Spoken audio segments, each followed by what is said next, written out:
সুপ্রিয় বন্ধুগণ, আসসালামু আলাইকুম। দূরে কাছে দেশে অথবা দেশে বাইরে থেকে প্রিয় বন্ধুরা ঠিক এই মুহূর্তে যে যেখান থেকে বাস্তব জীবনের গল্প শোনার জন্য আমার সাথে জয়েন করেছেন আমি আপন।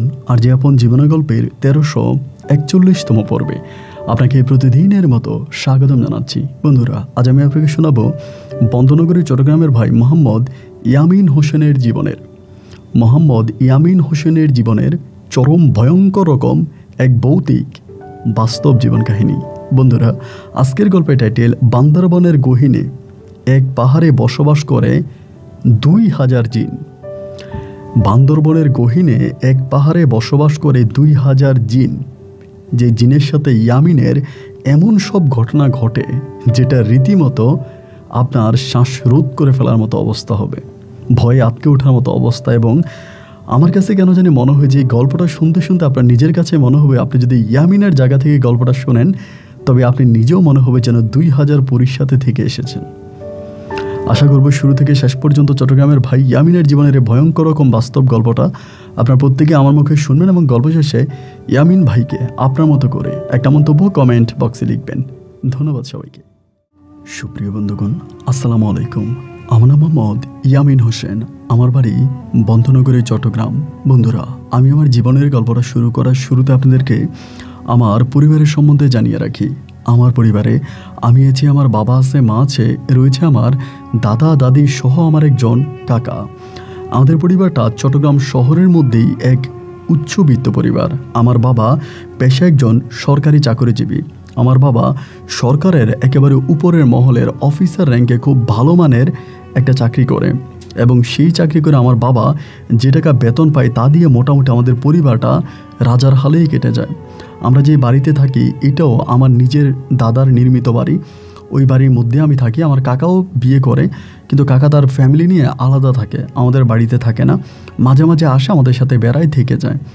এরকম করে আমার শৈশবের দিনগুলো কাটে। বলে রাখা ভালো, আমার বাবা মায়ের বিয়ের অনেক বৎসর পরে আমি দুনিয়াতে আসি।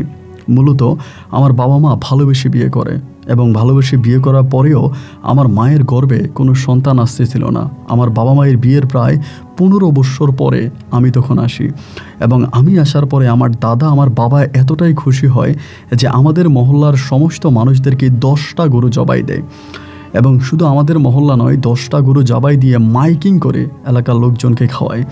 এত বেশি আদর ভালোবাসে আমার বাবা মা আমাকে। শুনেছিলাম, বড় হবার পরে যেটা জানতে পারি, আমার মাকে নাকি বান্দরবানের একটা গহীনে অনেক বড় একটা ফকিরের কাছে নিয়ে যায় এবং সেই ফকিরের কাছ থেকে তাবিজ নেওয়ার পরেই আমি দুনিয়াতে আসি। এমনটাই আমি একটু বুঝ হওয়ার পরে শুনতে পারি। বাবা মা দুজনের মাথার মুকুট থাকি আমি আস্তে আস্তে করে বড় হতে থাকি ওই সম্ভ্রান্ত পরিবারেই। ছোটোবেলায় আমার সাথে এমন কিছু ঘটনা ঘটে যায় যেগুলো না বললে আমার গল্পটা খুব ক্লিয়ার বোঝা যাবে না। ছোটোবেলায় এরকম হতো, আমি অদৃশ্য জিনিসগুলোকে দেখতে পেতাম। অদৃশ্য জিনিসগুলোকে আমি স্পষ্টভাবে দেখতে পেতাম। এরকমও হতো যে আমি শুয়ে আছি, আমি হঠাৎ করে দেখি যে আমাদের বাথরুমের সামনে কে জানি বসে আছে। আমি মাঝে মাঝে হঠাৎ করে দেখতে পাই যে কে জানি একজন আমার সামনে দিয়ে হেঁটে বুঝে চলে গেল। অথবা আমি মাঝে মাঝে যখন বারান্দায় বসে থাকলে পর আমি দেখতে পাই আমাদের বারান্দা দিয়ে কোনো একটা পাখির মতো করে বিশাল শরীরের একটা লোক মনে হয় সবেমাত্র উড়ে গেল। অথবা নির্জন কোনো নীরব জায়গায় গেলে আমার কাছে মনে হতো যে এইখানে সম্ভবত আমি কিছু একটা জিনিসকে দেখতে পাচ্ছি এবং যেটা আমি দেখার পর আমার আব্বা আম্মাকেও দেখাইতাম যে দেখো এখানে কি জানি এটা বসে আছে, এটা কি দেখো তো। আমার আব্বাকে দেখাইতাম, আমার আম্মাকে দেখাইতাম, আমার দাদা দাদিকে দেখাইতাম, কিন্তু ওরা কেউই দেখতে পেত না। এমন হতো যে আমি খাটের উপর শুয়ে আছি এবং পা ধুলাইতেছি, এমন সময় কিছু একটা এসে আমার পায়ের কাছে বসে। আমি তখন আমার মাকে বলি, ও মা, এটা আমার পায়ের কাছে এসে কে বসছে, উনি কে? আমার মা বলে, কই, আমি তো কাউকে দেখতে পাচ্ছি না। এরকম হয় যে মায়ের সাথে আমি স্কুল থেকে ফিরে আসতেছি, রাস্তা দিয়ে আমার সামনে থেকে সাদা পাঞ্জাবি পরা, পেট পর্যন্ত দাড়ি এবং সুদর্শন চেহারার একজন মুসলিম বয়স্ক মানুষ হেঁটে যাচ্ছে। আমি ওকে দেখে সালাম দিলাম। আমার আম্মা তখন আমাকে বলে, ইয়ামিন, তুমি কারে সালাম দিলা? আমি বললাম, কেন, এই যে হুজুরটা চলে গেল, হুজুরকে? আমার মা বলে, হুজুর? আমি তো কোনো হুজুরকে দেখতে পাচ্ছি না, তুমি কোথায় হুজুর দেখতে পাইলা? আমি বললাম, সবেমাত্র আমার সামনে দিয়ে একটা হুজুর হেঁটে চলে গেল আর আমি দেখলাম, তুমি দেখলা না? আমার মা বলে, বাবা তোর কি হয়েছে বলতো? আমি বললাম, আমার কিছুই হয়নি মা, আমি ঠিক আছি। আমার মা বলে, না রে বাবা, তোর কিছু একটা হয়েছে, নাহলে যেটা আমি দেখতে পাই না এটা তুই কিভাবে দেখতে পাস? যেটার অস্তিত্ব আমি উপলব্ধি করতে পারি না সেটার অস্তিত্ব তুই কিভাবে উপলব্ধি করতে পারিস? কি হয়েছে তোর আমাকে বলতো? আমি মাকে বলি, মা আমার কিছুই হয় নাই, তুমি শুধু শুধু আমাকে নিয়ে টেনশন করতেছো। আমাকে নিয়ে এতটা টেনশন করার কোনো প্রয়োজন নেই, আমি সম্পূর্ণভাবে ঠিক আছি। আমার মা তখন আমাকে বলে যে না, তোর কিছু একটা হয়েছে। মা তখন বিষয়টা আমার দাদির সাথে আলোচনা করে এবং দাদিকে বলে যে ইয়ামিন এরকম এরকম কিছু অদ্ভুত কথাবার্তা বলে। একইভাবে আমার দাদিও তখন আমার মাকে বলে যে হ্যাঁ, আমিও মাঝে মাঝে দেখি ইয়ামিন আমার সাথে বসে থাকলে বলে, দাদি এখানে কে বসে আছে? ও দাদি, এইমাত্র আমার সামনে দিয়ে এটা কে উড়ে গেল? এটা কে দাদি? এরকম অনেক প্রশ্ন ইয়ামিন আমাকে করে, যে প্রশ্নগুলোর উত্তর আমি ইয়ামিনকে দিতে পারি না এবং আমি নিজেও বিব্রত হয়ে যাই যে ও এই কথাগুলো কোথায় পায় এবং কিভাবে দেখে ওই জিনিসগুলা। আমার কাছে ভীষণ রকমের অবাক লাগে। আমার মা তখন বলতেছিল যে কি করব তাহলে? আমার দাদি বলে, আমার চেনা জানা একটা ফকির আছে, ওই ফকিরের কাছে আমরা ইয়ামিনকে নিয়ে যাব। আমার মা তখন বলল, ইয়ামিন যখন আমার পেটে জন্ম হচ্ছিল না, আমার যে বাচ্চা কাচ্চা হচ্ছিল না, আমার বান্দরবনের যেই ফকিরের কাছে আমাকে আপনি নিয়ে গেছিলেন ওইটার কাছে। আমার দাদি বলে যে না, আমরা ধরে ওইটার কাছে না নেই, আমাদের এলাকায় একটা ভালো ফকির আছে, ওনার কাছে আগে নিয়ে যায়। তা আমাদের এলাকারই একটা ফকিরের কাছে আমার দাদি তখন আমাকে নিয়ে যায়। নিয়ে যাওয়ার পরে আমি ওনার সামনে বসলে পরে উনি আমার গলায় একটা তাবিজ পরিয়ে দেয়। আমার গলার মধ্যে একটা তাবিজ পরিয়ে দেয়, আর তাবিজটা পরিয়ে দিয়ে বলে আমার দাদিকে যে তাবিজটা 41 দিন পর্যন্ত ওর গলাতে রাখবেন এবং 41 দিন পরে খুলে ফেলবেন, ইনশাআল্লাহ আল্লাহ তাআলা রহমতে ও আর এই সমস্ত অদৃশ্য শয়তানদেরকেও আর দেখতে পাবে না। এরকম করেই বলে এবং এরকম করে বলার পরে একটা পর্যায়ে দেখা গেল যে ঠিক আছে, আমার গলার মধ্যে এটা পরিয়ে দিল। কিন্তু বিশ্বাস করেন, এতে আমার কোনো রকমের কাজ হলো না, বিন্দু মাত্র পরিমাণেরও আমি কোনো পরিবর্তন দেখলাম না। আমি তখনও দেবদেবীকে বা জিন পরীকে আমি দেখতে পেতাম এবং আমি বুঝতাম দাদির মুখে আমি যে অনেক সময় জিনের গল্প শুনতাম, পরীর গল্প শুনতাম, একসময় দাদি আমাকে জিন, পরী, ভূতের গল্প শোনাতো। তো আমার মা আমার দাদিরে বকা দিত যে না, আপনি আর ইয়ামিনকে এই ধরনের গল্প শোনায়েন না, এই গল্পগুলো শুনে শুনে ও আরও ভয় পেয়ে যায় এবং এগুলো আপনি আর শোনায়েন না। তো আমার দাদিও তখন আর আমাকে গল্প শোনাইতো না, কিন্তু দাদির মুখে যে আমি কয়েকদিন গল্প শুনেছিলাম সেদিনের বর্ণনা অনুযায়ী আমি যাদেরকে দেখতে পাচ্ছি এরা আমার দাদির ওই গল্পের মানুষগুলোর মতোই ছিল। মাথার মধ্যে মাঝে মাঝে লম্বা দুটো শিং দেখতে পেতাম, যাদের মুখের চেয়েও মনে হয় দাঁতগুলো অনেক বড় ছিল, অনেক বিকৃত চেহারা ছিল, চোখগুলো লাল বর্ণের। প্রথমত আমি ওনাদেরকে দেখে ভয় পাইতাম, আমার ভিতরে ভয় কাজ করতো, কিন্তু একটা পর্যায়ে এই ভয়টা আর কাজ করে না। একটা সময় দেখতে দেখতে আমি অনেকটা স্বাভাবিক হয়ে যাই। আমি তখন আমার দাদিকে আর আমার মাকে এই বিষয়গুলো বলতাম না, দেখলেও বলতাম না, আমি দেখলেও বলতে চাইতাম না, কারণ বললে এরা অনেক টেনশন করে, আমাকে না অনেক ভাবে চিনতে, আমি এই জন্য কারো কাছে বলি না। এভাবে আমার বয়স প্রায় 9 বছরের কাছাকাছি।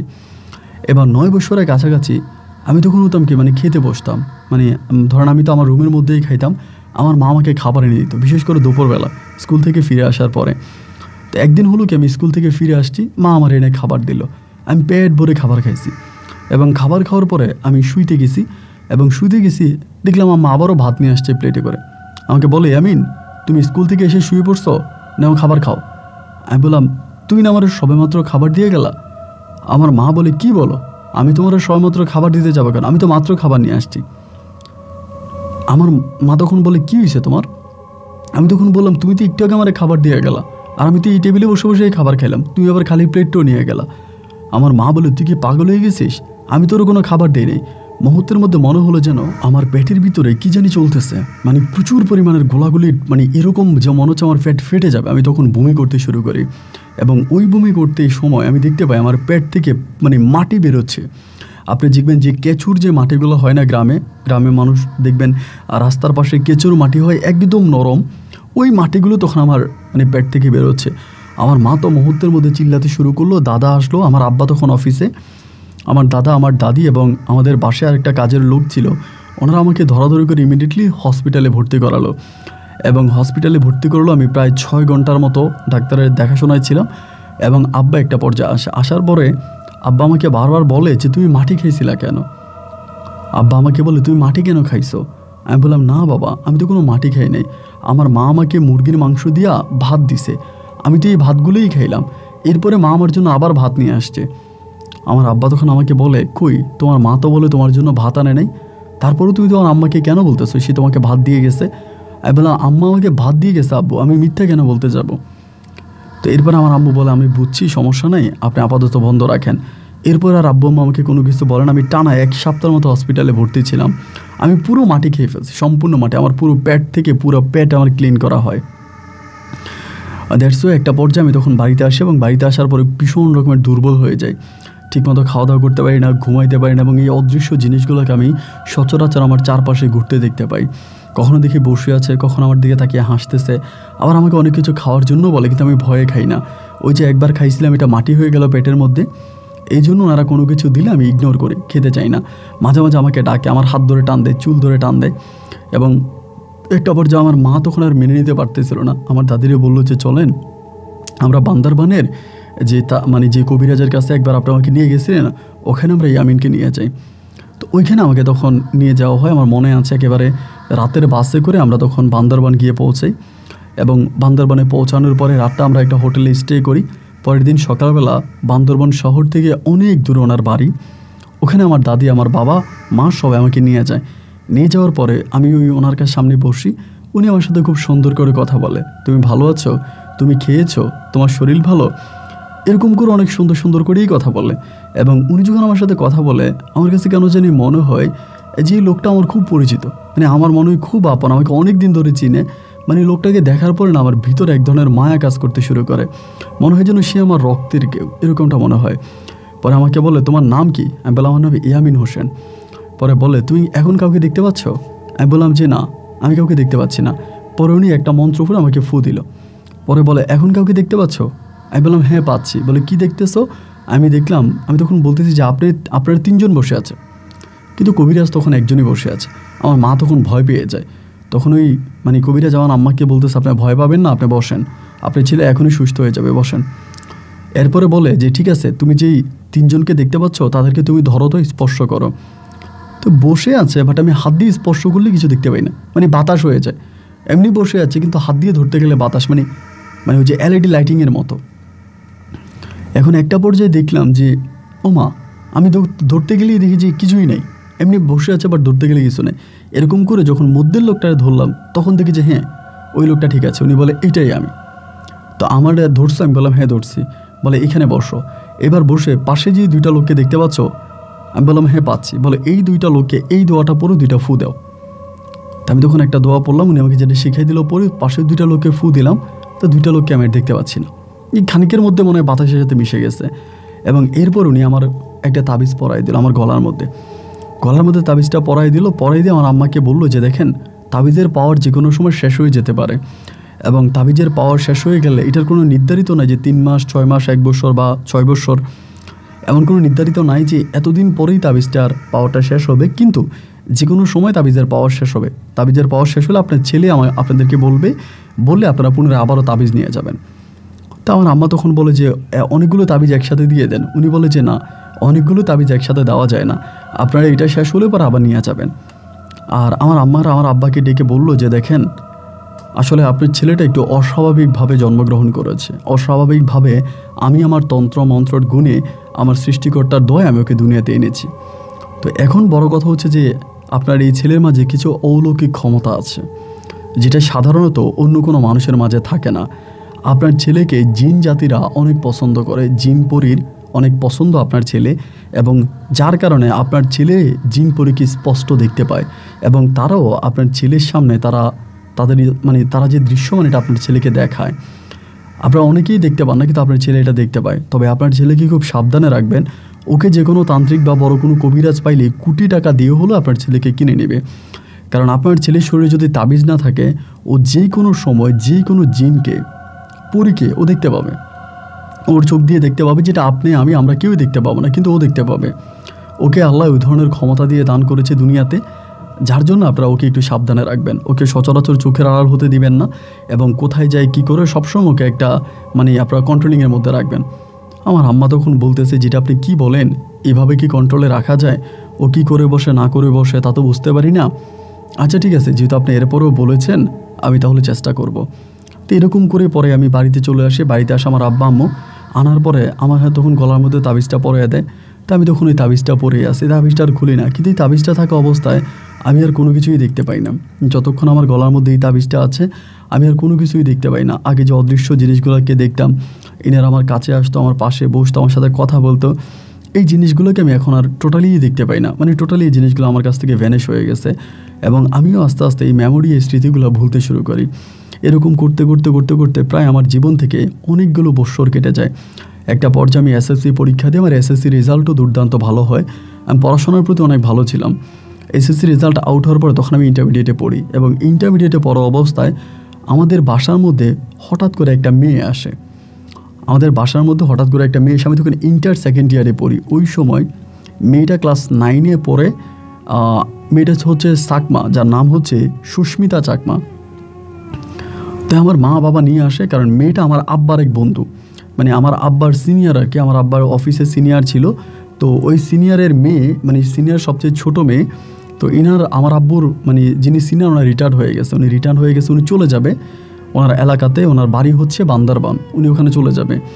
তো বলতেছে আমার আব্বাকে যে আমার মেয়েটাকে আমি আপাতত আপনার বাসায় রাখি, ইন্টারটা মানে এসএসসি পাস হলে আমি নিয়ে যাব। যে স্কুলে পড়াশোনা করে ওই স্কুলটা আমাদের বাসা থেকে কাছাকাছি। তো ওনাদেরকে আমরা আগ থেকেও চিনতাম, আমরা মাঝে মাঝে ওনাদের বাসায় যাইতাম। এবং আব্বার যে ফ্রেন্ড, উনি আমি জানতাম, আব্বার ফ্রেন্ডের মেয়ে সেটাও জানতাম। ওরা টোটাল 4 বোন ছিল, ও ছিল সবার ছোট, সুস্মিতা সবার ছোট। তো এরপরে বললো যে আমার মেয়েটাকে আমি আপাতত আপনার বাসায় রেখে যাই, আপনার বাসায় থেকেও পড়াশোনা করবে এবং এসএসসিটা কমপ্লিট হলে আমি ওকে নিয়ে চলে যাব। আমার আব্বা তখন বললো যে এতে কোনো সমস্যা নেই, আমার বাসা, আমার ওয়াইফ আছে, আমার বাবা আছে, মা আছে, ইভেন আমার ছেলে আছে, আপনার মেয়ে আমার বাসায় ভালোই থাকবে। তখন এই সুস্মিতা আমাদের বাসায় থাকতে শুরু করে। তো সুস্মিতা আমাদের বাসায় থাকতে শুরু করে, বাট সুস্মিতা খুব ফ্রেন্ডলি ছিল আমার সাথে, মানে অনেক ভালো বিহেভ করতো, অনেক ভালো আচরণ করতো। আমার বয়স অনেক ছোটো ছিল, বাট খুবই ফ্রেন্ডলি। এবং ও যে একটা চাকমা মেয়ে, ওকে দেখলে বুঝেই যাইতো না। চাকমাদের তো বিশেষ করে নাকটা একটু বোচা টাইপের থাকে, মানে নিচের দিকে চাপানো থাকে, বাট ওর নাকটা ছিল একদম ইন্ডিয়ান নায়িকাদের মতো, একেবারে নাক উঁচা একটা নাক, মানে বুঝেই জানা যে ও চাকমা, মানে চাকমার কোনো কিছু ওর মাঝে নাই, কিন্তু এরপরে ও চাকমা। তো এরকম করেই তখন ওর সাথে আমার তখন সময়গুলো কাটতেছে, আমাদের পরিবারের মধ্যে আসে।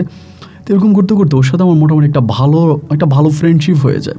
আসলে কোনো প্রেম ভালোবাসা নয়, একটা ভালো ফ্রেন্ডশিপ, একটা বন্ধুত্বপূর্ণ সম্পর্ক হয়। এবং সম্পর্ক হওয়ার পরে আমি ওর নিয়ে মাঝে মাঝে এদিকে সেদিকে এখানে সেখানে ঘুরতে যাইতাম। অ্যান্ড এরকম করতে করতে একটা পর্যায়ে তখন ও এসএসসি পরীক্ষা দিয়ে ফেলে। আমি তখন ইন্টার পাস করে ফেলে, আমি তখন অনার্সে ভর্তি হই।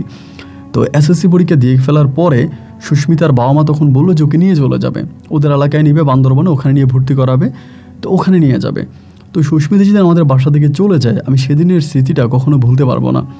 প্রচণ্ড রকমের কান্না করি ওই দিন, আমার খুব খারাপ লাগে। কারণ আমাদের বাসা, আমার তো কোনো বোন ছিল না, বা আমার বাসায় আমার ওরকম কোনো খেলার সাথী ছিল না। তো সুস্মিতা আমার কাছে মনে হলো যেন আমার দেহের অক্সিজেন। ওর সাথে আমি খেলতাম, মানে আড্ডাবাজি করতাম, এখানে যেতাম ওইখানে যেতাম, প্রচণ্ড রকমের ভালো একটা ফ্রেন্ডও আমার ছিল। ওর বাবা মা যখন ওকে আমাদের বাসা থেকে নিয়ে চলে গেল, আমার কাছে মনে হলো যেন আমার পৃথিবীটা অন্ধকার হয়ে গেছে। কী আর করা, ওকে নিয়ে চলে গেল। এরপরে মাঝে মাঝে ওর সাথে আমার কাছে চিঠি লিখতো, আমি ওর কাছে চিঠি লিখতাম। ওই সময় আসলে মোবাইল ফোন অতটা প্রচলন ছিল না, বেশিরভাগই চিঠিপত্রের মাধ্যমেই কথাবার্তা হতো। আর আরেকটা বিষয় হচ্ছে, ওরা যেখানে থাকবো সুস্মিতারা, ওইটা পাহাড়ি একটা এলাকা ছিল। তো পাহাড়ি এলাকা থাকার কারণে ওই জায়গাটা সবসময় নীরব থাকতো, মানে ওখানে নেটওয়ার্কিং এর ব্যবস্থা খুবই বাজে ছিল, যার জন্য চিঠিপত্রের মাধ্যমেই কথোপকথন হতো। এর বেশ কয়েক মাস পরেই সুস্মিতার বাবা মা একদিন আমাদের বাসায় বেড়াতে আসে। তো বেড়াতে আসে, ওরা 3 দিন পর্যন্ত থাকে। আঙ্কেল ভীষণ রকমের ভালো মানুষ, মানে সুস্মিতার বাবা অনেকটা ভালো, আমার সাথে এত ভালো বিহেভ করে যা বলার মতো না। তো একটা পর্যায়ে আঙ্কেল এবং সুস্মিতা সবাই তখন চলে যাবে, বাট এবার আমি আমার আব্বারে ধরলাম যে আব্বা, আমি সুস্মিতার সাথে ওদের ওই এলাকাতে যাব। তো মানে আমার আসলে ইচ্ছে করতেছিল যে আমি একটু পাহাড়ে পর্বতে ঘুরে আসি, মনটা ভালো লাগতেছিল না, অনেকটা খারাপ লাগতেছে। আর সুস্মিতা চলে যাবে আবারও, অনেক মাস পরে আসছে, আবারও চলে যাবে। তা ওর সাথে বান্দরবনে গেলে হয়তো কিছুটা সময় একাকিত্ব কাটাতে পারবো, যেহেতু আমার খুব ভালো একটা ফ্রেন্ড। তো আমার আব্বা তখন মানে রাজি হচ্ছে না, আম্মাও রাজি হচ্ছে না, যেহেতু আমার ছোটোবেলা থেকে একটা সমস্যা আছে। পরে আঙ্কেল আন্টি ওনারা বললো যে না, আপনারা ইয়ামিনকে দিতে পারেন, ইয়ামিন আমাদের সাথে যাক এবং আমরা ওকে আবারও বাড়িতে দিয়ে যাব, ওর কোনো সমস্যা হবে না, কোনো প্রবলেম হবে না, আপনারা ইয়ামিনকে দিতে পারেন। তো আমার আব্বা যদিও কিছুটা রাজি হচ্ছে, বাট আমার আম্মা টোটালি রাজি না। আমার আম্মার কথা হচ্ছে যে না, আম্মা আমাকে দিবে না, কারণ আমি তো একরকম অসুস্থ একটা মানুষ, আবার গেলে কোন সমস্যা হয় না হয়, এই জন্য আম্মু আসলে দিতে চাচ্ছে না। তো একটা পর্যায়ে আঙ্কেল যখন রিকোয়েস্ট করলো আমার মাকে, মা তখন কিছুটা রাজি হলো, বললো যে বেশি দিন না, 1 সপ্তাহ থেকে চলে আসো। বাট আমার প্ল্যানিং হচ্ছে আমি একবার যদি যেতে পারি, আমি 6 মাসেও আসবো না, কারণ ওদের এই এলাকাটা এতটাই সুন্দর, মানে আমি যেটা মানে গল্পের মতো, আমি এর আগেও গিয়েছিলাম কিন্তু এত সুন্দর জায়গা, সুতরাং আমি ওখানে গেলে আসবো না। তো তখন আমি রেডি টেডি হলাম সুস্মিতার বাবা মায়ের সাথে, তখন আমি বান্দরবানের উদ্দেশ্যে রওনা দিলাম এবং রাতের বাসে আমরা তখন বান্দরবানের উদ্দেশ্যে রওনা দিই। একটা সময় সকালবেলা বান্দরবান গিয়ে পৌঁছাই এবং বান্দরবানে যাওয়ার পরে তো সুস্মিতাদের বাড়িটা ছিল পাহাড়ের উপরে, মানে বিশাল একটা পাহাড় এবং ওই পাহাড়ের উপর ওদের বাড়ি। তো ওরা কিন্তু শহরেই থাকে, বাট আমি যখন গেছি আমাকে তারা গ্রামে নিয়ে যাবে। দেন আমি তখন সুস্মিতার সাথে এবং সুস্মিতার আব্বা আম্মার সাথে ওদের গ্রামের এলাকাতে যাই এবং ওদের বাড়িটা ছিল দুর্গম পাহাড়ি এলাকায়, অনেকটা দুর্গম পাহাড়ি এলাকা বলে এই কারণে আমরা যখন ওই চাঁদের গাড়ি থেকে নেমে যাই, চাঁদের গাড়ি থেকে নেমে যাওয়ার পরে আমরা অনেক দূর পর্যন্ত পায়ে হেঁটে যেতে হয়। প্রায় 3টা থেকে 4টা টিলা পার হওয়ার পরে সুস্মিতাদের বাড়ি পাওয়া যায়। এবং সুস্মিতাদের বাড়িতে যাওয়ার পরে আমি তখন ওদের বাড়িতে গেলাম এবং যাওয়ার পরে আমার কাছে এত ভালো লাগতো যা বলার মতো না।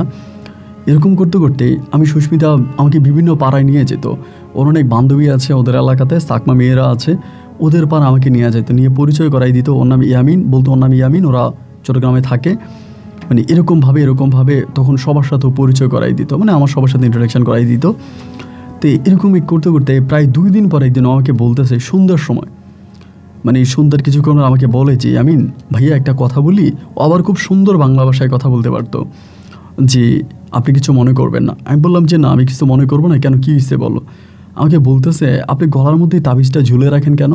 ওই সময় আমার 3টা তাবিজ ছিল, মানে 1টা 2টা 3টা তাবিজ টোটালি গলার মধ্যে। পরে আমি বললাম যে এটা আমার ছোটোবেলা থেকে একটা প্রবলেম ছিল আমার পরিবারে, তো আমার মাইটা আমাকে পড়াই দেয়। তো বলে এই তাবিজটা বললেন আপনাকে অনেক রোগাটে লাগে, মনে হয় যেন আপনি অসুস্থ একটা মানুষ। মানে গ্রামের কিছু মানুষ থাকে না যারা বিভিন্ন হাঁপানি রোগে ভোগে, এরা যেরকমভাবে হচ্ছে আপনার তাবিজ ব্যবহার করে, আপনি এরকমভাবেই তাবিজ ব্যবহার করেন, মানে আপনাকে দেখলে মনে হয় যে আপনি একটা হাঁপানি রোগী। আমার তখন এত খারাপ লাগে ওর কথাটা শোনার পর। আমি বললাম যে সুস্মিতা এটা তুমি কোনো কথা বললা? আমাকে বললো হ্যাঁ প্লিজ এটা খোলেন, তো আমার ভালো লাগে না।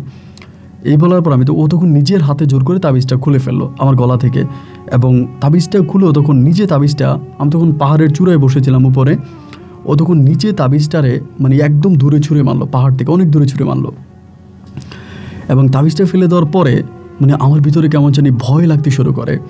আমি জানি না যে কেন অনেকটা ভয় লাগতে শুরু করে। আমার কাছে মনে হয় যেন কেউ আমাকে পাহাড় থেকে ধাক্কা দিয়ে ফেলে দিবে, আমি মনে হয় পাহাড় থেকে এই মুহূর্তে পড়ে যাবো। আমার কাছে ভীষণ রকমের ভয় কাজ করতে শুরু করে। আমি তখন সুস্মিতাকে বললাম সুস্মিতা আমার ভয় লাগতেছে, আমি রুমে যাব। ও আমাকে বলে কেন ভয় লাগবে কেন, কী হয়েছে?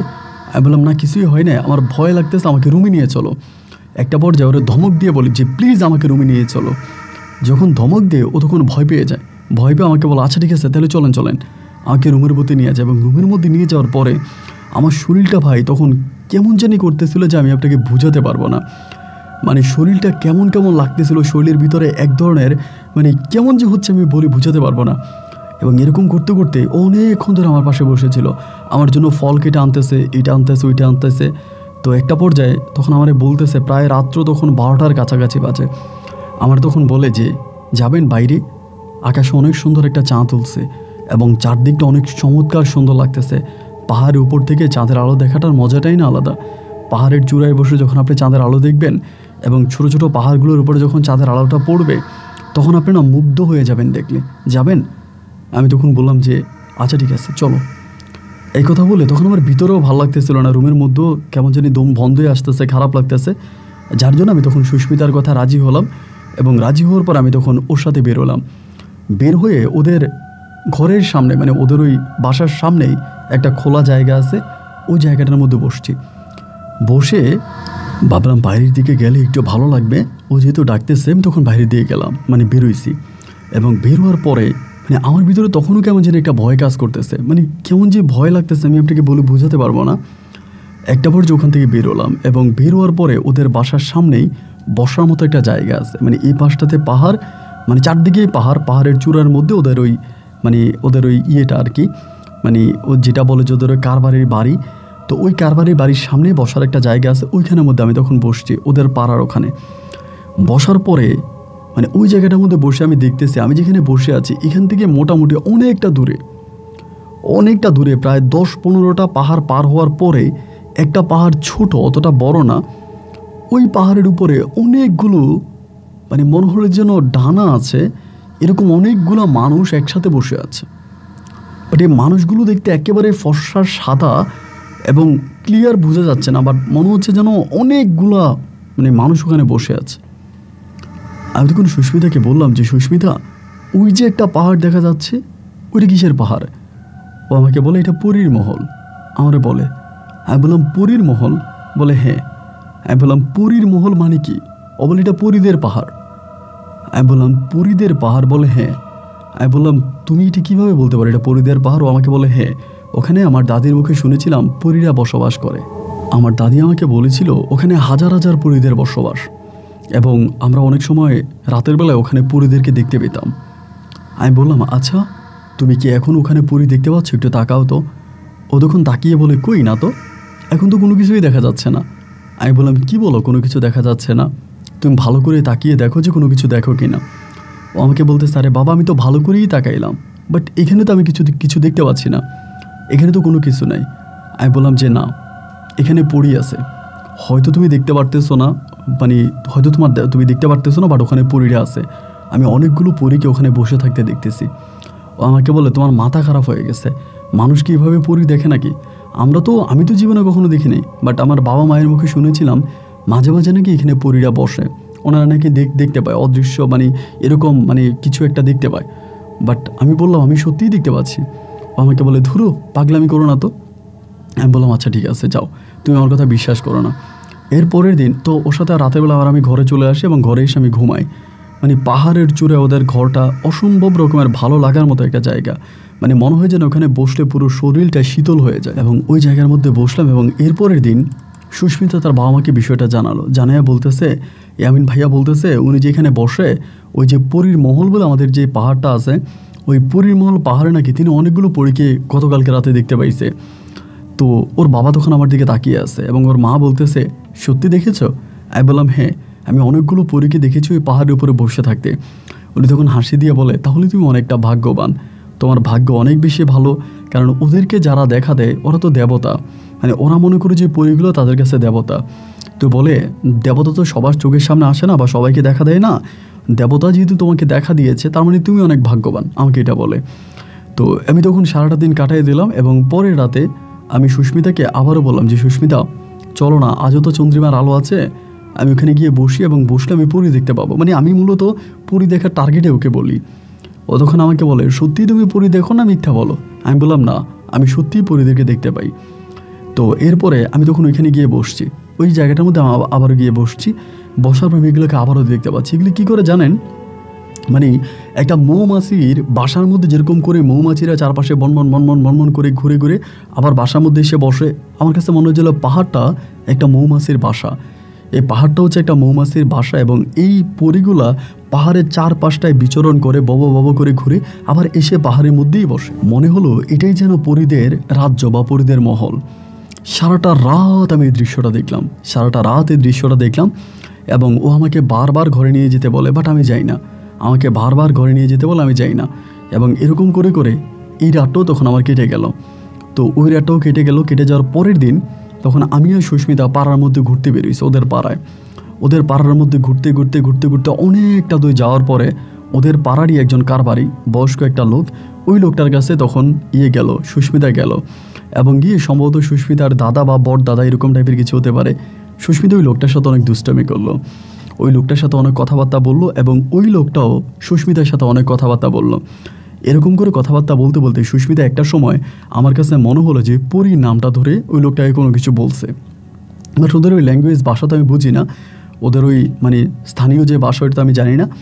এরকম করে কথাবার্তা বলছে, এবং কথাবার্তা বলার পরে মানে পরিশেষে একটা পর্যায়ে সুস্মিতা এসে আমাকে বলতেছে যে ইয়ামিন তুমি কি ওই পরীগুলোকে ধরতে চাও? আমারে বলে, মানে ওই দিনে মানে ওই লোকের সাথে কথাবার্তা শেষ করে।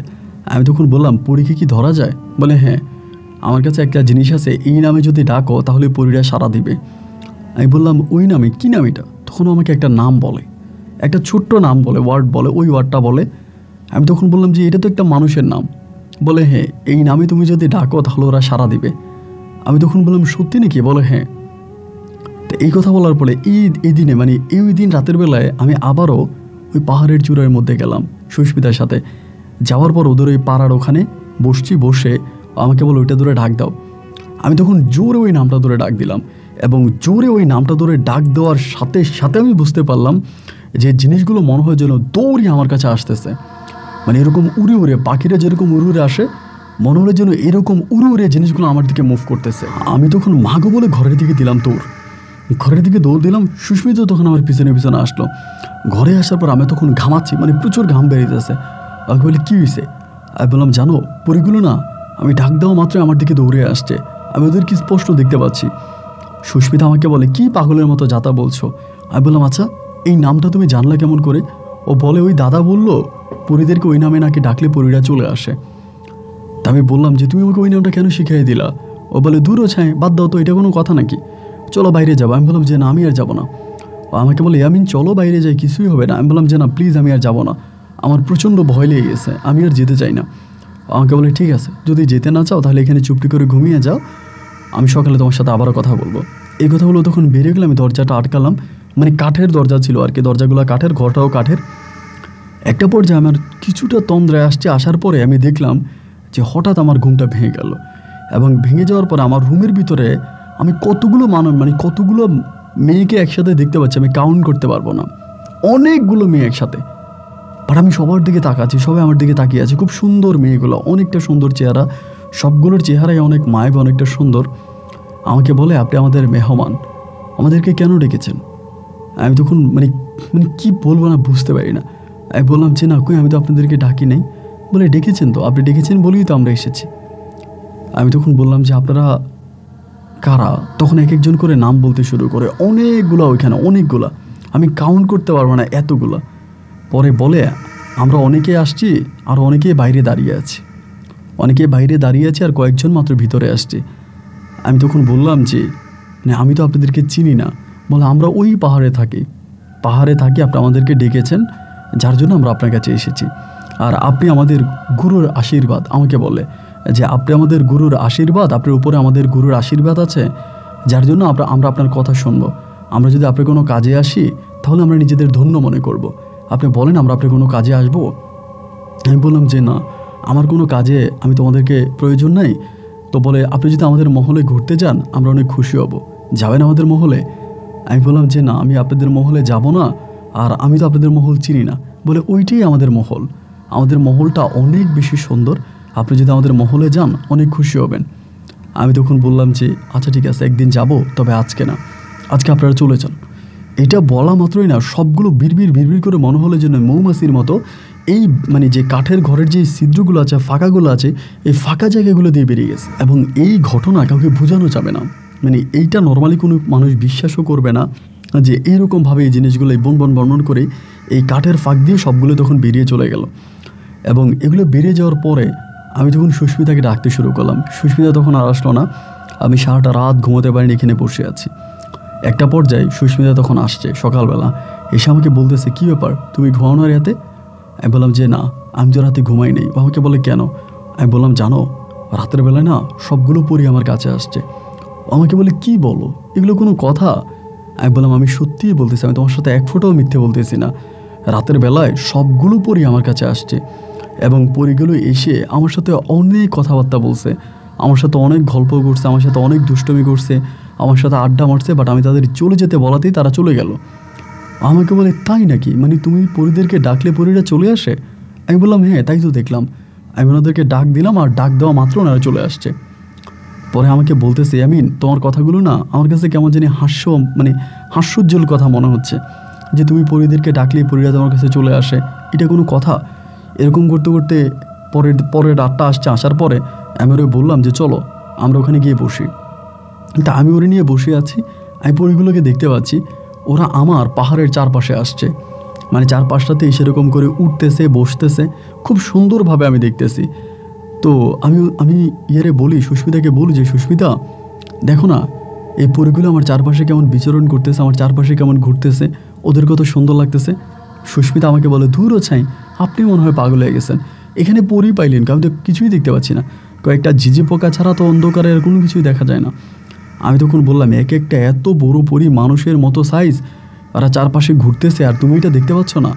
আমাকে বলে যে না আমি এটা দেখতে পাচ্ছি না, আর আমি এটা দেখতেও চাই না, আমার ভালো লাগে না, আপনি না পাগল হয়ে গেছেন, ধরো আপনি বসুন তো, আমি চলে যাই।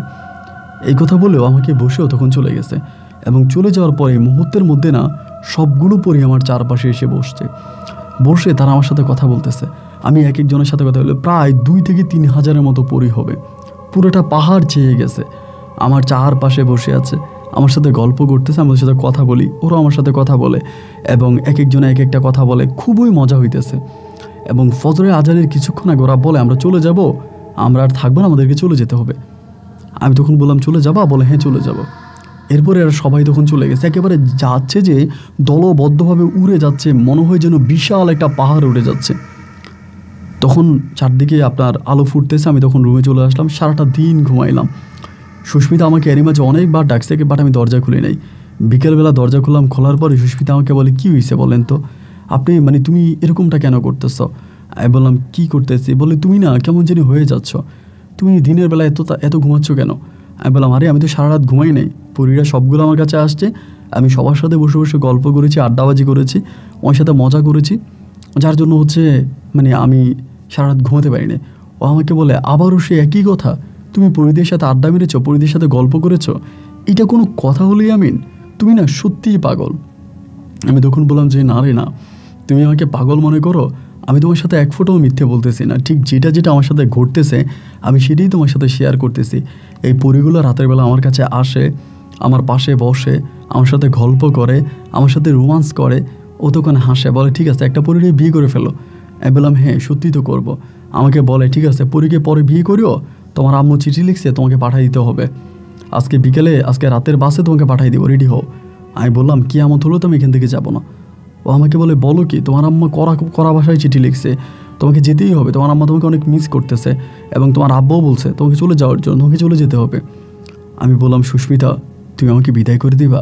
আমাকে বলে না, তুমি আমার অনেক ভালো একটা ফ্রেন্ড, তোমাকে আমার বিদায় করতে ইচ্ছে করতেছে না, কিন্তু বিদায় না করতে উপায় নেই, তোমার আব্বা আম্মা মন খারাপ করতেছে, তারা কান্নাকাটি করতেছে, তুমি মাত্র কয়েকদিনের জন্য আসছো, বাট এখন তো প্রায় অনেকগুলো দিন হয়ে গেছে। আমি বলো আমি না আরও কয়টা দিন থাকতে চাই, তুমি প্লিজ আমাকে বিদায় করো না। ও বলে তুমি সারা জীবন থাকো, আমি তো সেটাই চাই। এরকম করে এরপরে রাতের বেলায় আমি আবারও এই সুস্মিতার সাথে ওই মানে আপনার ওই জায়গায় চন্দ্রিমারাতে রাতে বসছি ওখানে। তো তখন আস্তে আস্তে চন্দ্রিমার আলো চলে যাচ্ছে, মানে চাঁদের আলো চলে যাচ্ছে, অনেকটা হেলে গেছে। তো ওরা তো আমার চারপাশে আছে, আমি ওদের সাথে কথা বলতে পারতেছি না ওর কারণে, মানে সুস্মিতার কারণে। আমি তখন সুস্মিতাকে বলি সুস্মিতা তুমি ঘরে যাও, আমি একটু ওদের সাথে কথা বলি। ও আমাকে বলে কি ঘরে যাবো? দূর আমি ঘরে যাবো না তো। আমি বললাম তুমি ঘরে যাও, মানে জোর করে ওরা আমি ঘরে পাঠিয়ে দিই। এই পরিগুলোর সাথে আমি তখন বসার পরে সেদিন রাতে ওরা আমাকে বলে যে চাঁদের আলো চলে গেলে ওদের পাহাড়ে আর যাওয়া যাবে না, মানে ওদের রাজ্যে যাওয়া যাবে না, চাঁদের আলো থাকতে থাকতে ওদের রাজ্যতে যাওয়ার জন্য। আমি তখন বললাম যে দেখো আমি তো যেতে পারবো না। আর ওরা আমাকে বলে যেতে পারবা চলো, মানে আমাকে একরকম জোর জবস্তি করে তখন নিয়ে যায়। আমি যেতে চাই না, ওরা আমাকে বলে আমাদের রাজ্যটা তোমাকে ঘুরে দেখাবো, আমাদের মহলটা তোমাকে ঘুরে দেখাবো, তুমি চলো। একরকম অনেকটা জোরাজুরি করার পরে আমি তখন যাওয়ার জন্য রাজি হই এবং রাজি হলে পরে তারা তখন আমাকে নিয়ে এই পরীর মহলে যায়, মানে আমাকে তখন নিয়ে যায়। আমি একটার পর একটা টিলা পার হচ্ছি, আমি এগুলো বললে কেউই বিশ্বাস করবে না এবং আমার বাবা মাও বিশ্বাস করে না, তো যার জন্য আমি বলতে চাই না। বাট আমি একটার পর একটা টিলা পার হচ্ছে এবং ওরাই আমাকে পার করে নিয়ে যাচ্ছে। একবার যে পাহাড়টা অনেকটা বড় না, ছোট একটা পাহাড়ের নিচে আমি নিয়ে গেলাম, একদম নিচে নিয়ে গেল সবাই একসাথে, আমি মাঝখানে ওর চারপাশে হাঁটতেছে। একটা পর্যায়ে আমি তখন আস্তে আস্তে করে পাহাড়ের মাঝখান বরাবর আসছি এবং আসার পরে একটা গেট দেখতে পেলাম এবং এই গেটটা সম্পূর্ণ কাঁচা ফুল দিয়ে সাজানো, এত সুন্দর এত সজ্জিত গেট আমি আমার জীবনেও দেখি নাই। এই গেট দিয়ে আমি তখন ভিতরের দিকে ঢুকলাম। ঢুকার পরে আমার কাছে মনে হলো যে আমার জীবনে আমার এত বয়স হয়েছে, আমি ভার্সিটিতে পড়াশোনা করতেছি, কিন্তু এত সুন্দর মহল এত সুন্দর বাড়ি আমি আমার জীবনেও দেখি নাই। চারদিকটা এত সজ্জিত সাজানো এবং চারদিকে এত সুন্দর বাতি জ্বলতেছে, আলো জ্বলতেছে, আমি আসলে বলে বুঝাতে পারবো না। ওরা আমার ভিতরে নিয়ে যায় এবং ভিতরে নিয়ে যাওয়ার পরে আমি সিনেমা গল্পের মধ্যে যেরকম শুনেছিলাম রাজারা যেরকম ডাইনিংয়ে খেতে বসে, বিশাল একটা ডাইনিং, আমাকে ওখানে খেতে বসাইলো এবং বসানোর পরে ওরা শত শত পড়ি একসাথে এবং সবাই ওখানে মেয়ে, ওরা 4-5টাতে বসলো, বসে আমাকে খাবার দিচ্ছে। মানে কোনটা খাবো, মানে এত খাবার আমি তো এগুলো চিন্তাই করতে পারি না। আমি সবাইকে বললাম যে সবাই আমরা একসাথে বসি, আমরা একসাথে খাওয়া দাওয়া করি।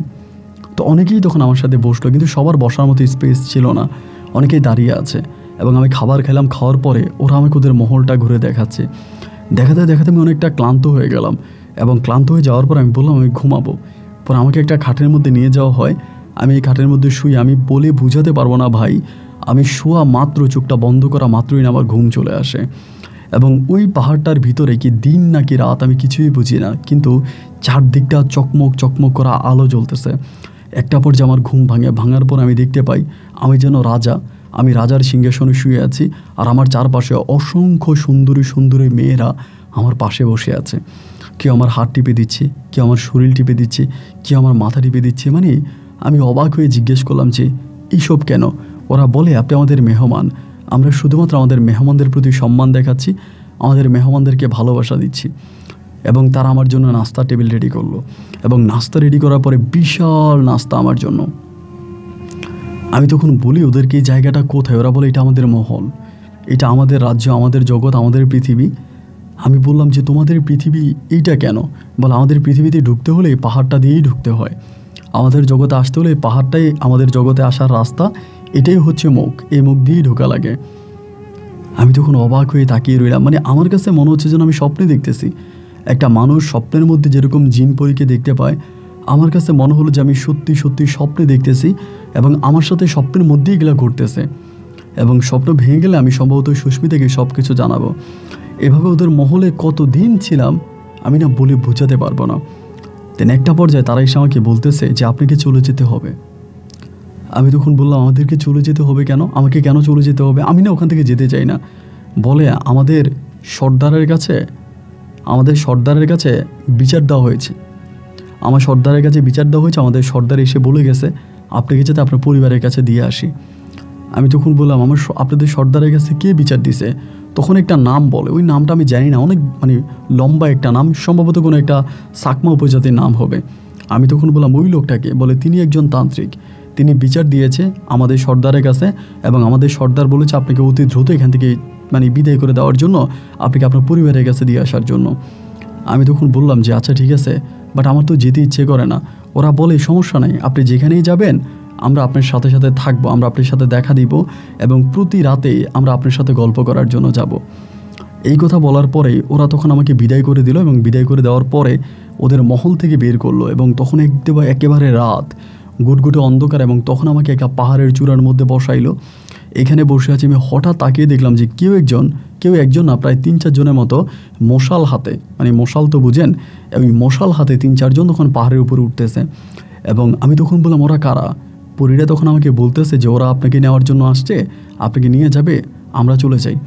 তো এই কথা বলেই তারা পিছনের দিকে হেঁটে চলে গেল, এবং মুহূর্তের মধ্যে সেখানে আমি আমার বাবা মা, সুস্মিতার বাবা মা সহ আরও অনেকগুলো সাকমা উপজাতি মানুষের সাথে একজন তান্ত্রিক বুদ্ধ, মানে বয়স্ক একজন তান্ত্রিক, মানে কে আমি দেখতে পাচ্ছি, এবং সাকমা ধর্মাবলম্বী।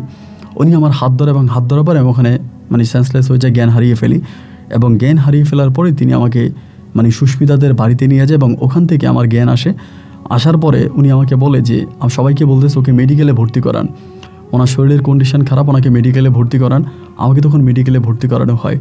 আমি 3 দিন পর্যন্ত বান্দরবান মেডিকেলে ভর্তি থাকি, এবং 3 দিন পরে আমাকে বান্দরবান থেকে আপনার ঢাকাতে নিয়ে যাওয়া হয়। আমার বাবা মা তখন আপনার গাড়ি করে আমাকে ঢাকায় নিয়ে যায়, এবং আমার সাথে তখন আর সুস্মিতা আসে না। আমার বাবা মাকে নিয়ে আসে, এবং বাড়িতে আসার পরে আমি কিন্তু এই পরীগুলোকে আর দেখতে পাচ্ছি না, পরীগুলোকে আমি টোটালি দেখতে পাচ্ছি না। বাড়িতে আসার পরে এবং খাওয়া দাওয়া করি, 2 দিন পর আমি দেখতে পাই যে আমার হাতের মধ্যে তাবিজ, এগুলো আমি আগেও দেখেছি, ওভাবেই খেয়াল করিনি। হাতের মধ্যে তাবিজ, গলার মধ্যে তাবিজ, এরপরে তাবিজগুলো আমি খুলে ফেলি, ইচ্ছে করে তাবিজগুলো খুলে ফেলি। তো আমার যে বারান্দাটা ছিল, আমার বারান্দাটার এই পাশটাতে একটা দিঘি ছিল, বিশাল বড় একটা দিঘি। তা আমি আমার বারান্দাতে বসে তাবিজগুলো খুলে ফেলি। তাবিজগুলো খুলে সাথে রাখা মাত্র, মানে আমার শরীর থেকে সরানো মাত্রই আমি দেখতে পাই যে দিঘির পাড়ে সবাই বসে আছে, ওরা একসাথে, মানে এই পরীগুলো সবাই একসাথে বসে আছে। আমি ওদেরকে দিকে ইশারা দিয়ে রাখতেছিলাম, ওরা সবাই আমার জানালার কাছে আসলো, এসে আমাকে বলতেছে আমরা তো তোমার আশেপাশেই ছিলাম, তুমি আমাদেরকে দেখতে পাওনি? আমি বললাম না, আমি তো দেখতে পাইনি। বলে এখন দেখতে পাচ্ছ? আমি বললাম হ্যাঁ দেখতে পাচ্ছি। তো ওরা সবাই তখন করে কি রাতের বেলায় ওই জায়গাটার ভিতরে প্রচুর মজা মাস্তি করে, মানে সাঁতার কাটে, অনেক আনন্দ ফুর্তি করে, অনেক এনজয় করে। এবং আমি এগুলো জানালা দিয়ে সারা রাত ভোর দেখি। এবং ওই সময়টাতে আমার পড়াশোনাও প্রায় শেষ, আমি আর পড়াশোনাও করতে পারি না, পড়াশোনা করিই না, কারণ পড়াশোনা করার মতো কোনো মন মানসিকতা তখন আর তৈরি হয় নাই। মানে পড়াশোনা করার মতো কোনো ইচ্ছা শক্তি আমার নাই। আমি শুধু এসব দেখেই সময় কাটাই। প্রতিটা দিনের বেলায়, রাতের বেলায় আমি এখানে বসে থাকি জানালার পাশে, এবং ওরা হচ্ছে ওইখানে নামে, ডুব দেয়, সাঁতরায় এবং আমাকে পানি মারে। জিনিসগুলো আমি তখন দেখতাম। পরে আমার মা তখন একটা সময় বুঝে যায় যে আমার সাথে এগুলো হচ্ছে। পরে আমার যে কবিরাজটা ছিল, যে কবিরাজের কাছে মা আমাকে আগে নিয়ে গেছিলো, একটা চাকমা কবিরাজ, ওই লোকটাও মারা গেছে। বান্দারবানের ওই কবিরাজটাও মারা গেছে। আমার মা তখন ভীষণ টেনশনে পড়ে যায়, এবং আমার শরীরে কোনো তাবিজ দিলে আমি রাখি না। মানে তাবিজটা দেওয়া মাত্র আমি খুলে ফেলি, তাবিজটা দেওয়া মাত্রই খুলে ফেলি। আমার মা তখন অনেক কান্নাকাটি করে আমাকে নিয়ে। এরকম করে মানে দিন আর রাতগুলো কাটতেছে। আস্তে আস্তে দেখি পুরীর সংখ্যা কমতেছে, মানে মানে একদম কমতে কমতে একটা পর্যায়ে দেখলাম যেহেতু 5 জন, 4 জন, 3 জন এরকম করতে করতে এবার লাস্ট 1 মাস ধরে আমি শুধু একটা পরীকেই দেখতে পাই। ওই দিঘিতে একটা পরী আসে, একটা পরী সাঁতরায়, একটা পরী আসে, কিন্তু বাকি আর পরীগুলো আসে না। তো ওই পরীটাকে দেখার পর একদিন আমি তারে আমার এখানে ডাকলাম, আমি রুমে ডাকলাম। ও যে কোনো জায়গা দিয়ে ঢুকে যেতে পারে, কিন্তু বাতাসের মতো ঢুকে যায়, যে কোনো ছিদ্র দিয়েও ঢুকতে পারে। তো এরপর ওখানে বসার পর আমি বললাম যে বাকিরা আসে না কেন? ওরা যে যার মতো করে চলে গেছে, ওদের আর ভালো লাগে না, ওরা এই জন্য আসে না। আমি বললাম তুমি আসো যে? ও বলে আমার তোমার ভালো লাগে, আমি এই জন্যই দেখতে আসি তোমাকে, তোমাকে না দেখলে আমার ভালো লাগে না। আমি বললাম তোমার নাম কী? বলে আমার নাম মায়া। আমি বললাম মায়া? হ্যাঁ। তুমি অনেক সুন্দর। তা আমাকে বলে আচ্ছা। পরে আমি বললাম যে মায়া, আমি তোমাকে বিয়ে করতে চাই, তুমি কি আমাকে বিয়ে করবা? ও তখন হেসে হেসে আমাকে বলে আমার তো কোনো শরীর নেই, আমার তো কোনো শরীর নেই, আপনি তো আমার কোনো কিছু পাবেন না। আপনি আমাকে যেটা দেখতে পাচ্ছেন এটা আমার একটা অবয়ব, এটা আমার শরীর না। আমি তখন বললাম মায়া, সবাই আমাকে ছেড়ে চলে গেল, কিন্তু তুমি আমার জন্য রয়ে গেল, এবং তুমি আমার সাথে অনেক ভালো একটা সম্পর্কও তৈরি করলা। আমার ইচ্ছা আমি তোমাকে বিয়ে করব। ও আমাকে বলে যে না, আপনি তো আমাকে বিয়ে করতে পারবেন না, কারণ আমরা কোনো মানুষের কাছে বিয়ে বসি না। আমি তখন বললাম আচ্ছা মায়া, আমি যদি তোমার সাথে সত্যিই থাকতে চাই তো কীভাবে থাকতে পারবো? তোমার অস্তিত্ব আমি কীভাবে পাবো? ও বলে আপনি আমার অস্তিত্ব পাবেন যদি আমি অন্য কারো শরীর ব্যবহার করি। যদি অন্য কারো শরীর ব্যবহার করি তবেই আপনি আমার অস্তিত্ব পাবেন, অন্যথায় আপনি আমার অস্তিত্ব খুঁজে পাবেন না। আমি তখন বললাম যে অন্য কারো শরীর অন্য কারো শরীর ও বলে আপনি যে কোনো মেয়েদের শরীরে যদি আমাকে বলেন আমি এটাতে প্রবেশ করতে পারবো, এরপরে আপনি আমাকে আমার রূপে দেখতে পাবেন। তখন আমি বললাম যে তাহলে আমি তোমাকে বিয়ে করতে চাই। ও বলে তাহলে একটা শরীর লাগবে, আপনাকে একটা শরীর ম্যানেজ করতে হবে। আমি তখন বললাম আচ্ছা ঠিক আছে। এই কথা বলে আমি তখন শরীর ম্যানেজ করবো। আর আমার আম্মা তো বুঝে গেছে আমি পাগল হয়ে গেছি, এবং এগুলো বোঝার পর আম্মা তখন এই সুস্মিতাকে খবর দেয়। যেহেতু তাদের বাড়িতে আমার এরকম ঘটনাগুলো ঘটেছে, তাদের বাড়ি থেকে আমি এরকম উন্মাদ পাগল হয়ে গেছি, আমার আম্মা তখন সুস্মিতাকে খবর দেয়, এবং খবর দেওয়ার পরে সুস্মিতা তখন চিটংয়ে আসে। সুস্মিতা চিটংয়ে আসার পরে সুস্মিতা তখন আমার আম্মুর সাথে কথা বলে। আমার আম্মু তখন বলে যে আমিনের তো এই অবস্থা, ও তো পরিপূর্ণভাবে পাগল হয়ে গেছে। তো সুস্মিতা তখন আমার সাথে থাকে, আমাকে থেকে বলে যে কি হয়েছে তোমার, এরকম কেন করতেছো? আমি সুস্মিতাকে বললাম যে সুস্মিতা, আমার না এগুলো ভালো লাগে না, আমি না মায়াকে বিয়ে করতে চাই, আমি মায়াকে দেখে আমি মায়াকে বিয়ে করব। এবং সুস্মিতার সামনে কিন্তু মায়া আসে না, মানে সুস্মিতা মায়াকে দেখা দেয় না, শুধু আমাকেই দেখা দেয়। আমি যদি বলি মায়াকে দেখা দেওয়ার জন্য, বলে যে না আমি মায়াকে দেখবো না, মানে আমি মায়ের সামনে যাব না, আমি ওকে দেখা দেবো, আমি শুধু তোমাকেই দেখা দিব। এবং আমি তাকে বলি যে দেখো, মানে আমি ওকে মানে ওই মায়ার সাথে আমার তখন খুবই ক্লোজ সম্পর্ক, এবং আমি মায়াকে বললাম যে মায়া তোকে বিয়ে করতে চাই, বারবার একটা কথাই বলি। ও তখন আমাকে বলে, মায়া তখন নিজেই আমাকে বলে তাহলে তুমি সুস্মিতাকে বিয়ে করো, তুমি যদি সুস্মিতাকে বিয়ে করো তাহলে সুস্মিতার শরীরে আমি প্রবেশ করতে পারবো, সুস্মিতার শরীরে আমি প্রবেশ করে তোমার সাথে আমি সংসার করব। এবং সুস্মিতার তুলা রাশি, সুতরাং তুলা রাশি যাদের, আমি তাদেরকে ব্যবহার করতে পারি, আমি তাদের শরীরে প্রবেশ করতে পারবো, আমার কোনো ঝামেলা হবে না। তখন তুমি আমাকে দেখতে পাবে এবং সুস্মিতার শরীরটাকে আমার শরীর হিসেবে তুমি ব্যবহার করতে পারবা। আমি তখন সুস্মিতাকে মানে কি বলবো, সুস্মিতা সাকমা, আমি মুসলিম, আজকে এত বছর ধরে ওদের পরিবারের সাথে আমাদের পরিবারের সম্পর্ক, কিন্তু কখনও কোনোদিন আমি সুস্মিতাকে এই নজরে দেখি নাই। সুস্মিতার সাথে আমার প্রেম হবে, ভালোবাসা হবে, সুস্মিতা আমাকে বিয়ে করবে, বা আমি সুস্মিতার সাথে সংসার করব, এই ধরনের কোনো পরিকল্পনা, এই ধরনের কোনো চিন্তা ভাবনা কোনো সময় কিন্তু আমার মাথায় ছিল না, ওইগুলো কখনো স্বপ্নেও ভাবি নাই। কিন্তু এরপরও সুস্মিতাকে পাওয়ার পরে, সুস্মিতাকে দেখার পরে আমার ভিতরে এই কামনাগুলো জেগে বসে, বিশেষ করে ওই পরীটাকে পাওয়ার জন্য, পরীদেরকে পাওয়ার জন্যই, মানে মায়াকে পাওয়ার জন্য আমি তখন সুস্মিতাকে ব্যবহার করার জন্য চেষ্টা করি, সুস্মিতার সাথে সম্পর্ক করার জন্য চেষ্টা করি, কিন্তু কোনোভাবে আমি সুস্মিতার সাথে সম্পর্ক করতে পারি না। আমি ওকে ডিরেক্টলি প্রস্তাব করি, এবং প্রস্তাব করার পরেও ও রাজি হয় না। ও ও আমাকে বলে যে না, আমার আব্বুর সাথে আপনার আব্বুর অনেক ভালো বন্ধুত্ব এবং আমরা ফ্রেন্ড হয়ে থাকতে চাই। আমি যদি আপনাকে বিয়ে করি তাহলে আমাকে ধর্ম পরিবর্তন করতে হবে এবং আমার বাবা মা মনে খুব কষ্ট পাবে এবং আমার বাবার সাথে আপনার বাবার একটা দ্বন্দ্ব তৈরি হবে। সো এটা আমি কখনোই করতে পারবো না। তো যতই তারে বুঝায় কাজ হয় না এবং না হওয়ার পরে আমার মা কিন্তু আবার সুস্মিতাকে অনেক পছন্দ করে এবং আমার মা এটা সুস্মিতাকে অনেকবার বলেছে, তুমি যদি মুসলিম হতা তাহলে আমার ছেলেটাকে আমি তোমাকে বিয়ে করাইতাম যদি তুমি মুসলিম হইতা। তো আমি ওই সুস্মিতাকে বারবার বলেছি তুমি মুসলিম হয়ে যাও, আমি তোমাকে বিয়ে করবো, তোমার সাথে সংসার করবো, কিন্তু ও ধর্ম চেঞ্জ করবে না এবং ওর বাবা মায়ের মনেও ও কষ্ট দিবে না, কোনোভাবেই না।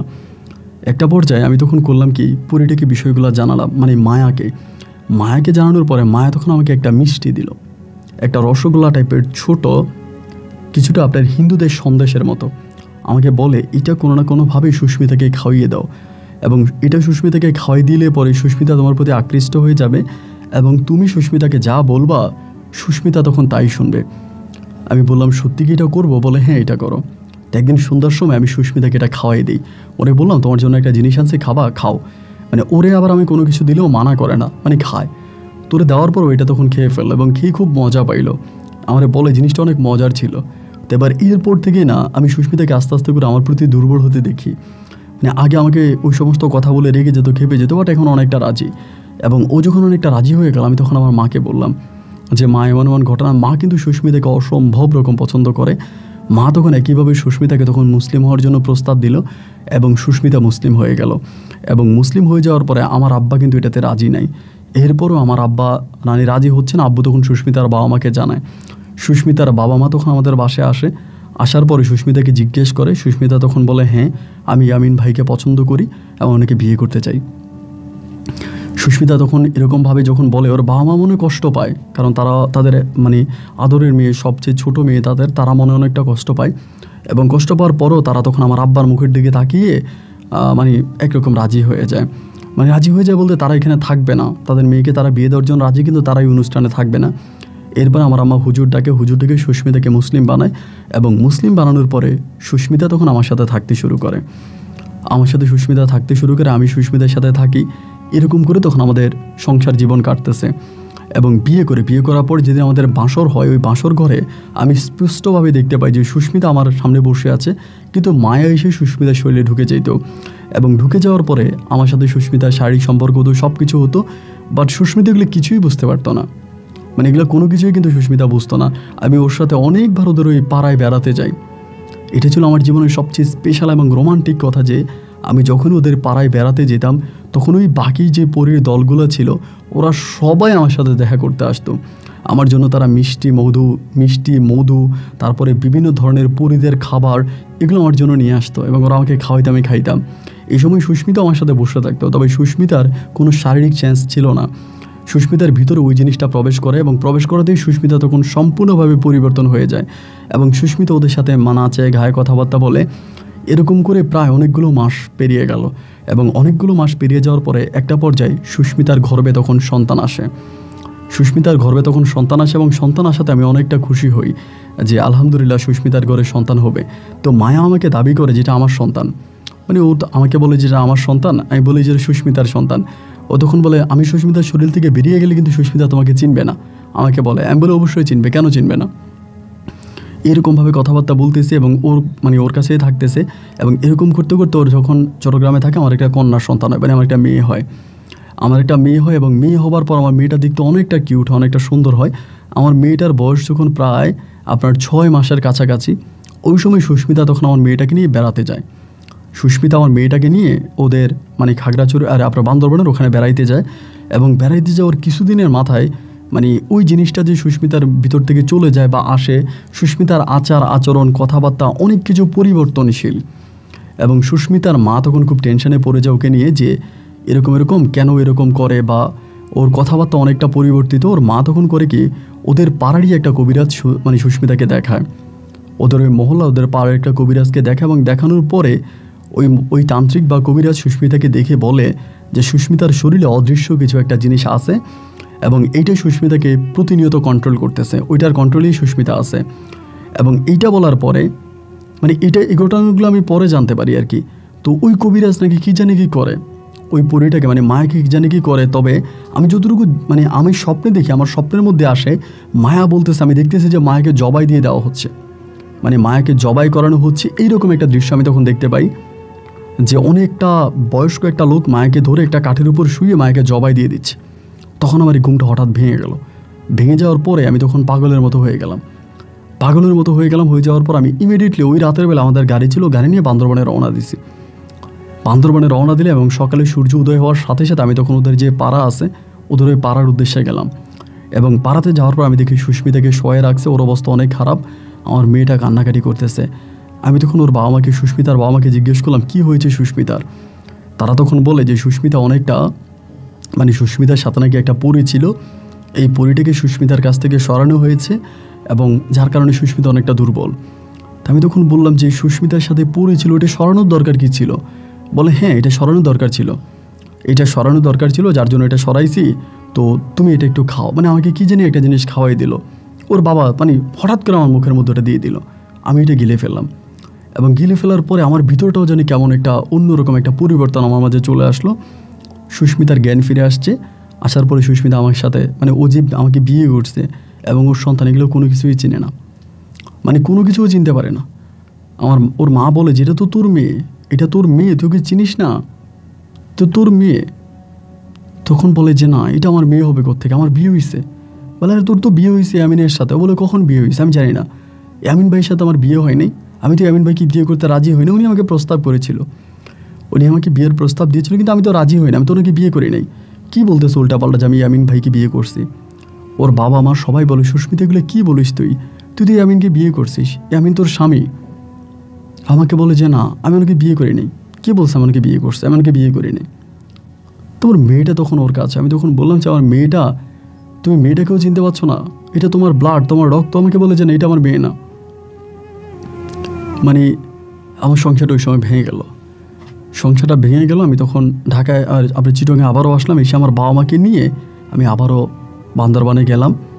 যাওয়ার পরে ও আমার বাবা মা সবাইকেই চিনে, কিন্তু ও যে আমাকে বিয়ে করছে মানে এর কোনো স্মৃতি ওর মনে নেই, এবং ওর বেবি হয়েছে এগুলোও মনে নেই। মানে টোটালি প্রায় অনেকগুলো বৎসর ওর কোনো মেমোরিজ মনে নেই, কিছুই মনে নেই।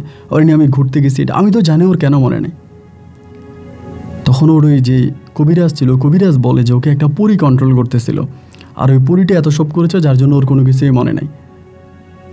তা আমার মেয়েটা তখন ওর বুকের দুধ খায়, ওর মায়ের কাছে আমার মেয়েটা বড় হচ্ছে, এবং এরকম করতে করতে প্রায় 2 বছরের মতো কেটেছে। আমার মেয়ে বুকের দুধ ছাড়ে, এবং বুকের দুধ ছাড়ার পরে আমি ওর মেয়েটাকে আমার কাছে নিয়ে আসতে চাই। যেহেতু সুস্মিতা পাগল হয়ে গেছে, ও আমার সংসার করবে না, আমি আমার মেয়েটাকে নিয়ে আসতে চাই, কিন্তু সুস্মিতার বাবা মা আমার মেয়েটাকে দেয় না। এবং না দেওয়ার পরিপ্রেক্ষিতে একটা সময় মানে আমিও তখন বাড়িতে চলে আসি, আমার পরিবার তখন আমাকে জোর করতেছে অন্যত্রে বিয়ে করার জন্য। আমার বাবা মা বলে মেয়ে যদি বড় হয় আমরা মেয়েকে নিয়ে আসবো, এখন তুই অন্যত্রে বিয়ে কর। কিন্তু এরপর থেকে আমি আর কোনো কিছু দেখতে পাচ্ছি না, কোনো জিন পরি বা কোনো কিছু আমি এগুলোকে কিন্তু আর দেখি না। মানে আগে যেরকম পরিদেরকে দেখতে পারতাম, জিনের অস্তিত্ব বুঝতে পারতাম, বাট এখন আর বুঝিও না, দেখিও না। ওই যে সুস্মিতার বাবা কি জানি হঠাৎ করে খাওয়াই দিল, এবং ওইটা খাওয়ানোর পরে আমি এরকম হয়ে যাই। এবং পরিশেষে যেটা দেখা দিল, মানে পরিশেষে যেটা হলো যে কোনোভাবে আমরা সুস্মিতাকে বুঝাইতে পারলাম না, আর আমার পরিবার আমাকে বিয়ে করাইতে পারলো না। এবং এমন করতে করতে আমার মেয়েটা বড় হচ্ছে, এবং মেয়েটা অনেকটা বড় হয়ে যায়, এবং কোনোভাবেই সুস্মিতাকে বোঝানোই গেল না যে আমি ওর স্বামী, আমি ওর সাথে সংসার করেছি, আমি ওর হাজব্যান্ড। এটা সুস্মিতাকে কোনোভাবেই বোঝানো গেল না, এবং নিজের মেয়েটাকে পর্যন্ত অস্বীকার করে। মাঝে মাঝে বলে যেটা তার মেয়ে না, নিজের মেয়েটাকে অস্বীকার করে। আজ আমার মেয়েটার বয়স প্রায় 17 বছরের কাছাকাছি।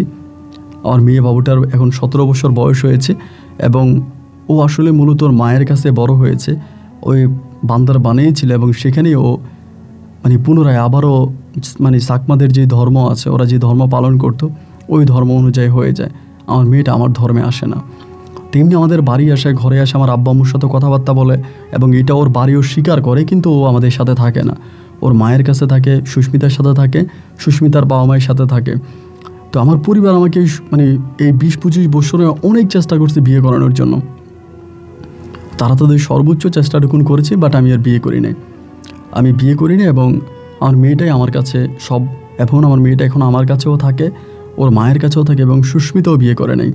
সুস্মিতাকে তার পরিবার বিয়ে দেওয়ার জন্য খুব চেষ্টা করেছে। সুস্মিতা কোনোভাবেই আর বিয়ে বসে নাই, এবং ওর মতো করে ওর জীবনটা কাটিয়েছে। আর আমিও এখন জীবনের প্রায় মাঝ বয়স পার করে এসেছি। তা আমার জীবনটা এইভাবে নষ্ট হয়ে গেল। বাবা মায়ের একমাত্র সন্তান, তারা ভীষণ রকমের কান্না করে আমাকে নিয়ে। আমি কেন বিয়ে শাদী করলাম না, কেন সংসার করলাম না। তো আমার বাবা এখনও বেঁচে আছে, আমার মাও বেঁচে আছে। আমার মা মূলত আপনার গল্পগুলো শুনতো, সেখান থেকে মায়ের সাথে আমি একটা সময় শোনা শুরু করি। তো আমার ঘটনাগুলো আমি আমার মাকেও বলেছি, আজ আপনাকেও বললাম। কিন্তু দুঃখের বিষয় হচ্ছে আমার এই ঘটনাটা আমার মাও বিশ্বাস করে, আমার বাবাও বিশ্বাস করে না, এবং পাড়া প্রতিবেশী কেউ বিশ্বাস করতে চায় না, সুস্মিতার পরিবারের কেউ বিশ্বাস করে না। তো যার জন্য আপনাকে বললাম, যদি আপনি বিশ্বাস করে থাকেন তো আমার গল্পটা আপনি রেকর্ড করবেন। আপনার প্রতি দোয়া ভালোবাসা রইল। ভালো থাকবেন। আসসালামু আলাইকুম।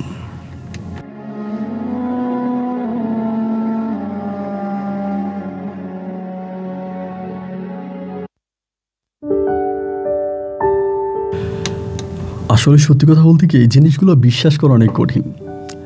ইয়ামিনের বাবা মা বিশ্বাস করবে কিভাবে, অথবা সুস্মিতার বাবা মা কীভাবে বিশ্বাস করবে, আমি নিজেও কেমন জানি মাঝে মাঝে হারায় যায় গল্পগুলো শুনলে। কীভাবে বিশ্বাস করবো নিজেও বুঝতে পারি না। দেখেন, এই যে বাতাস, একটা সময় মানে আদিম যুগের মানুষরা মনে করতো যে এটা একটা জিনের কাজ, জিনেরা এটা করে। বাতাস মানে গাছপালাগুলো জিনেরা নাড়াচাড়া করে। একটা সময় বিজ্ঞান আবিষ্কার করলো যে না, এটা বাতাস, এবং বাতাস থেকে গাছপালাগুলো নড়ে। আমরা কিন্তু বাতাসকে দেখতে পাই না। বাতাসকে কেউ দেখতে পাই না, কিন্তু বাতাসের অস্তিত্ব আমরা বুঝতে পারি যে না, বাতাস আসে, আর বাতাস আসলে পরে গাছপালা নাড়াচাড়া করে। এই জন্য আল্লাহ আমাদের দৃষ্টিতে, আমাদের চোখে সমস্ত কিছু দেখার ক্ষমতা দেয়নি। আল্লাহ ঠিক আমাদের চোখে যতটুকু দেখার ক্ষমতা দান করেছে আমরা ঠিক ততটুকুই দেখতে পাই, এর বেশি আমরা দেখতে পাই না। জিনদেরকে দেখার ক্ষমতা আল্লাহ আমাদেরকে দেয়নি, তাই আমরা দেখতে পাই না। অনেকেই হয়তো অলৌকিকভাবে কোনো ক্ষমতা নিয়েছে, বা অন্য কোনোভাবে নিয়েছে, বা তারা হয়তো দেখতে পারে, বা আল্লাহ হয়তো কাউকে দান করেছে, সে দেখতে পারে। কিন্তু আমরা সাধারণ মানুষরা জিনদেরকে দেখতে পারি না।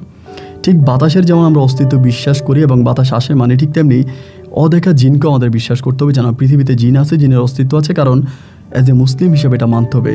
কারণ আল্লাহ তাআলা কোরআনে জিনের একটা সূরাই আবিষ্কার করেছে, জিন নামের একটা সূরাই তিনি তৈরি করেছে। সো জিনদেরকে আমাদের বিশ্বাস করতে হবে, এটা হচ্ছে সর্বোপরি কথা। আর ইয়ামিনের ভাইয়ের গল্প আমাকে রীতিমতো অবাক করেছে। আপনার কাছে কেমন লেগেছে? এই গল্প সম্বন্ধে কোনো কথাবার্তা থাকলে অবশ্যই কমেন্ট বক্সে লিখবেন। আজ এখানেই বিদায়। ইনশাআল্লাহ দেখা হবে অন্যদিন অন্য কারো বাস্তব জীবনের গল্প নিয়ে। আল্লাহ হাফেজ অ্যান্ড আসসালামু আলাইকুম।